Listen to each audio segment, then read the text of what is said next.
Hello and welcome inside our award-winning locker room show sponsored by your Hampton Roads Chevy dealers. I am Adam Winkler. Megan Plain has the night off. As we enter our second full weekend without sports of any kind, tonight's locker room and those going forward will be follow-up Fridays. We will rebroadcast some of the most popular and memorable feature stories from years past and follow up with the subject or subjects in the piece for a present-day update. Tonight, our feature from 2016 on Christian Faber-Kinney, a former punter at Hampton University. Christian Faber-Kinney has an eye for the sky.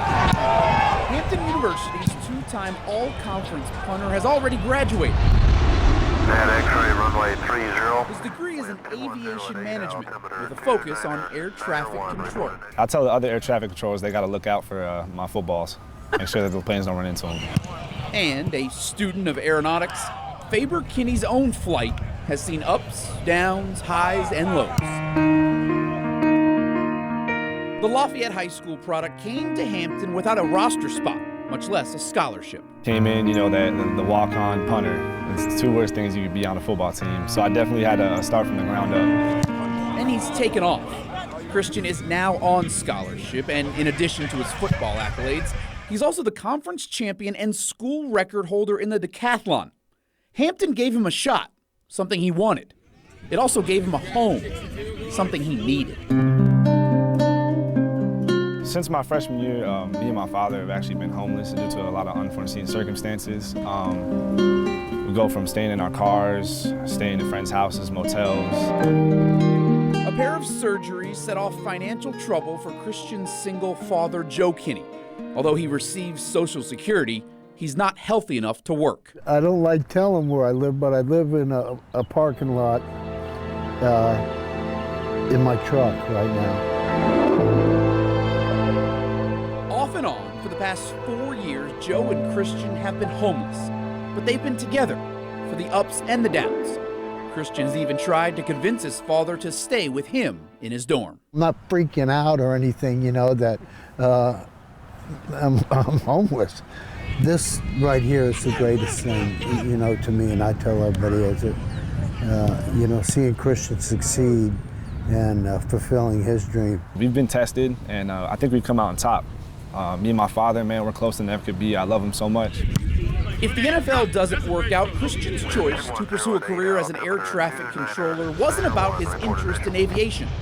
It actually wasn't about him at all. In the aviation air traffic control industry, everyone's retiring.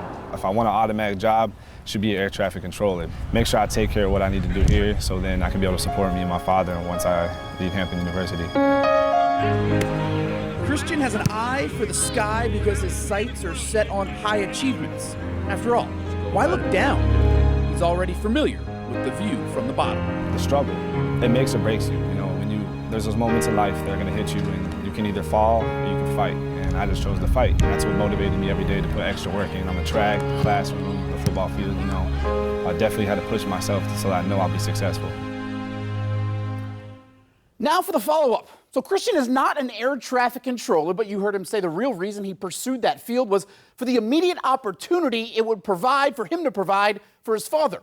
He found another way to do that. Finish Line, the athletic shoe and clothing store with shops in 47 states, offered Christian a career before he even left Hampton, which he did with a master's degree. He's a store manager, now working in Northern Virginia at his third different Finish Line location. And recently, he attended a free agent kicking and punting camp as he still pursues that dream of punting professionally. Christian also tells us he hopes to soon start his own branch of Todd Covington's All-Star Kicking Company. So what about Joe, his father? Christian says he is healthy and in good spirits. Joe is involved with the Denby House in Newport News, a community-based program for survivors of brain injury. And one more detail I can add from personal knowledge, Joe Kinney, beyond proud of his son, Christian. That'll do it for this follow-up Friday edition of The Locker Room Show. For Megan Plain and everyone behind the scenes who helped make this one happen, I'm Adam Winkler. What do you say we do it again next week? News 3 at 11 returns with a final check on your forecast after this timeout.